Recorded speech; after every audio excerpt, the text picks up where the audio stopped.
रेगिस्तान में क्या होता है कि दूर पे नजर आता है कि कहीं तालाब है, झील है, लेकिन जैसे ही पास जाते हैं वहां पे कुछ नहीं होता है।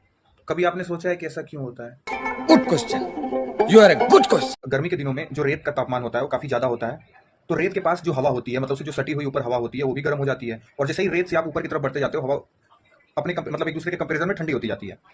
अच्छा, ठंडी हवा है तो पार्टिकल क्या है, पास पास है। गर्म हवा है तो पार्टिकल क्या होते हैं, दूर दूर होते हैं। तो जब पार्टिकल दूर दूर होते हैं तो हम कहते हैं कि रेयरर मीडियम है, और पार्टिकल पास पास होते हैं तो उसको कहते हैं डेंसर मीडियम है। अबे जल्दी बोल, कल सुबह पनवेल निकलना है। तो फिजिक्स में एक टर्म होता है टोटल इंटरनल रिफ्लेक्शन। जब लाइट डेंसर मीडियम से रेयरर मीडियम की तरफ जाती है, और जो एंगल ऑफ इंसिडेंस होता है अगर वो क्रिटिकल एंगल से ज्यादा हो जाता है, तो लाइट रिफ्लेक्ट करने की जगह क्या कर जाती है, रिफ्लेक्ट कर जाती है। तो कुछ यहाँ पे भी वही होता है। अच्छा।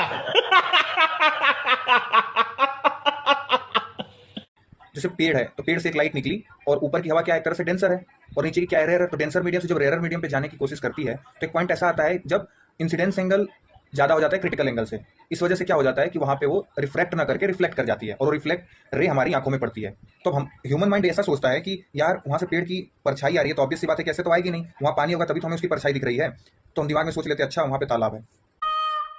थैंक यू, आपका ये उपकार जिंदगी भर याद रहेगा मुझे। फिर भी आपके दिमाग में ख्याल आ रहा होगा कि पास आते हैं तो क्या रिफ्लेक्टेड रे हमारी आंखों में नहीं पड़ता है, पड़ता है। लेकिन अब क्या हो जाता है कि रिफ्लेक्टेड एंगल कम हो जाता है, क्योंकि इंसिडेंस एंगल कम हो जाता है। क्योंकि जब आप दूर थे तो ज्यादा बड़ा एंगल बना रहा था, पास आ जाएंगे तो एंगल कम हो जाएगा।